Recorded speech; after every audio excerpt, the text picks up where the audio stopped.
class, we have discussed about the parts of the digestive system, and in this class, let us take up with the mechanism of human digestion.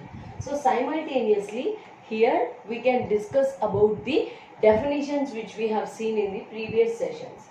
So coming to the buccal cavity. We have three pairs of salivary glands. So what are they? We have discussed parotid gland, submaxillary gland and sublingual gland. Okay, so they produces a fluid substance called as saliva. Okay, so coming to the saliva, the pH of saliva is around 6.8 and it releases an enzyme called as salivary amylase. Okay, so it is called as salivary amylase, or it can be termed as chialin. Right? So what is the function of this amylase? This amylase converts carbohydrates. So carbohydrates is the sugar. Okay, so carbohydrates is nothing but the sugar. So the complex sugar substances are initially converted into simple sugar substances with the help of the salivary amylase. So the process of conversion of the carbohydrates to maltose and dextrins happens with the help of salivary amylase. So the process of conversion of what is that? The process of partial digestion of food in mouth, we termed it as the term bolus. So as the pH is not too acidic, it is almost near to the alkaline, you can say the nature of the bolus is alkaline in nature.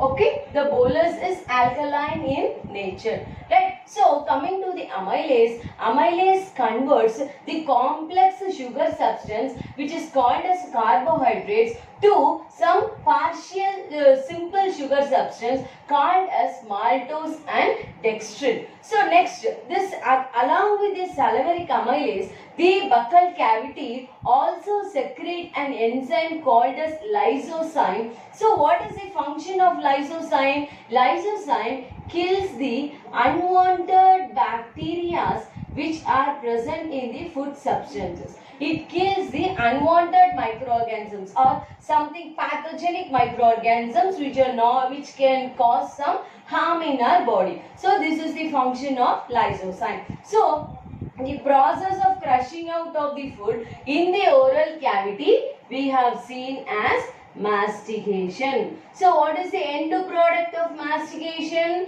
Is the bolus. So here you will be asked a question, why does the proteins are not digested in the buccal cavity? So what you have to answer, the enzymes which are present in the buccal cavity is used only for the partial digestion of carbohydrates, and the enzyme required for proteins is not present in the buccal cavity. So the proteins cannot be digested in the buccal cavity. So such type of answer presentation should be there. Then after bolus, mastication. Then we are swallowing the food. The act of swallowing is called as deglutition. Okay, the act of swallowing is called as the deglutition. Right. Now, when the food from the stomach and from the esophagus enters into the stomach, the walls of the stomach secretes a gastric juice called as HCl. Okay, so this gastric juice, which we call it as pepsin. Okay, this gastric juice, which is actually, this pepsin will be in inactive form. Okay, so those inactive pepsin is called as pepsinogen. Right? So this pepsinogen, while the secretion of HCl happens in the stomach, this pepsinogen is converted into active pepsins, which helps in the partial digestion of proteins to peptones. So this happens in the stomach. So the partially digested food in the stomach is called as chyme. Okay, the partially digested food digested in the stomach is called as chyme. Since HCl is a strong acid, we can say chyme is acidic in nature. We can say the chyme is acidic in nature. Here again the same type of question can be asked. Why carbohydrates cannot be digested in the stomach? So what we have to answer, the enzyme present in the stomach is useful for only for the digestion of proteins and not for the carbohydrates. Right. Then next there is a part called as the liver. Okay, so liver is said to be the largest gland in our body. So liver is said to be the largest gland in our body, and it secretes a juice called as bile juice. This bile juice consists of no enzymes. So you have to keep in mind. Okay, so bile is the only juice which have no enzymes. Okay, no enzymes are present in the bile juice. So here what is the function of liver? Liver converts large fat to small fat globules by the process of emulsification. Okay, by the emulsification is the process of conversion of large fat globules to smaller fat globules. Right. So after, what does this liver? Liver cannot digest the food completely. Rather, what happens? When, listen carefully, when the acidic chyme from the stomach enters inside the small intestine, this small intestine is very sensitive, so that what happens? The acidic chyme may damage the acidic chyme may damage the small intestine. At that time, there are two hormones is secreted, which is called as secretin and cholecytokinin, which stimulates the liver and pancreas respectively, and it secretes the juice inside the small intestine. So it triggers off the signal. When the food from the stomach is entering into the small intestine, these two hormones is released to directly to the liver and pancreas, which stimulates the liver, which triggers out the liver and pancreas to secrete their juices inside the small intestine. So you have to be very clear that this pancreas, the juice which is secreted by the pancreas, can be active only in the alkaline medium. But you know that the HCl is the acidic medium. The chyme which is coming from the stomach is the acidic medium. So the chyme is first received in the small intestine with the help of the bile juice. Only the bile juice receives the acidic chyme in neutralizing the acidity of the acidic chyme, right? So the food from this liver, it is the bile juice is secreted in the liver and it is activated in the small intestine. You have to keep in mind. So no liver or pancreas directly involved in the process. The food will not go to liver. The food will not reach the pancreas. Rather, the juices of the bile and the pancreas, they reaches the small intestine and they initiate the process of conversion of acidic chyme to alkaline. Number one. Second point, it helps in the complete digestion of the food substances. Right. Then coming to the pancreas. So pancreas also, it also reaches the small intestine. So coming to this liver and pancreas. See, if I am drawing the liver like this and the pancreas is present like this, the terminal part of the pancreas, it opens into a small duct called as the pancreatic duct. Okay, so the liver opens into the bile duct, and at one point these two ducts commonly meet at a single point called as the hepatopancreatic duct. Hepatopancreatic duct. Okay, so this hepatopancreatic duct opens into the small intestine, and this junction is regulated by a sphincter called as sphincter of Oddi.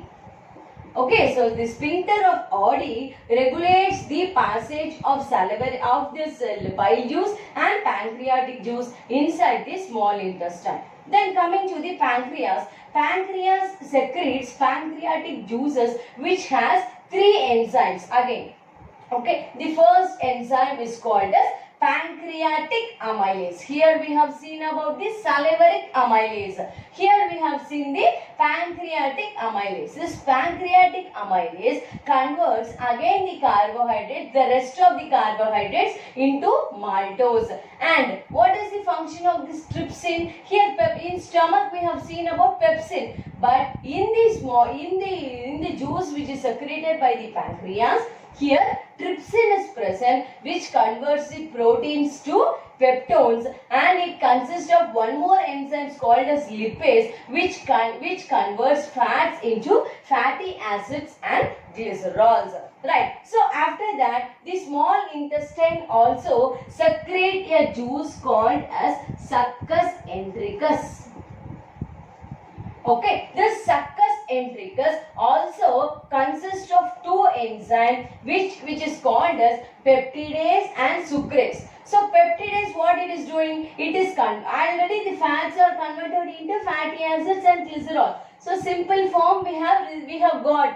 But in case of these peptones and maltose, still it has to be broken down into some smaller components. So that work is done by the small intestine, enzymes which are present in the small intestine. So the peptidase are converted into amino acids, whereas the sucrose is converted into glucose. Okay, with the help of the enzyme called as the sucrase. Okay, so this is the mechanism happening in the digestive system. So in mouth we have two enzymes. What are they? Salivaric amylase and lysozyme.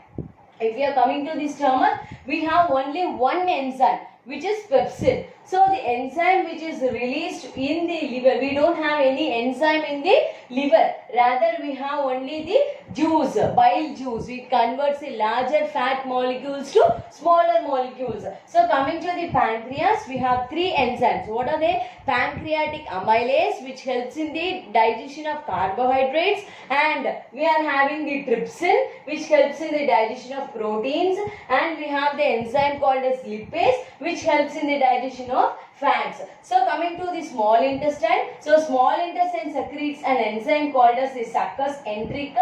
The succus entericus is nothing but the intestinal juice. This intestinal juice consists of two enzymes. They are peptidases and sucrases which converts the peptones to amino acids and sucrose to glucose. And after all this mechanism has been completed, what happens? The heavier molecules, the larger molecules are converted into simpler molecules, and as we have seen in the previous class, the small intestine involves in the process of reabsorption. So the complete digestion of food substances happens in the small intestine, almost in the duodenal part of the small intestine. Right. So here the completely digested food which is ready for reabsorption, we can define it as chyle. So chyle is defined as the completely digested food ready for reabsorption. The completely digested food ready for reabsorption, we can define it as chyle. Now, if all these are all useful for our day to day, the energy nutrients are utilized for our day to day activities, right? So if the nutrients are not received in the proper manner, we enter into a condition called as the malnutrition.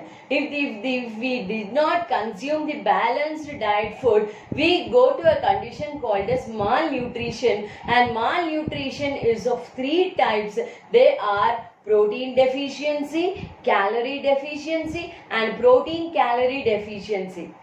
Apart from this, we have some vitamins also. So there are fat soluble vitamins and water soluble vitamins, which also which plays an important role in the regular metabolism of our body. In the next chapter, here in this chapter we have seen about the digestion of the food substances, conversion of food substance to complex from the complex molecule to the simple molecule, and how does the digestion happen in the carbohydrates, proteins and fats, and what are all other nutrients required for the functioning of our body. In the next chapter, let us take up with the mechanism of respiration. How does the respiration, exchange of gases takes place, and how does the mechanism of respiration takes place, and how does the oxidation of the food takes place to provide an instant energy called as ATP. Thank you.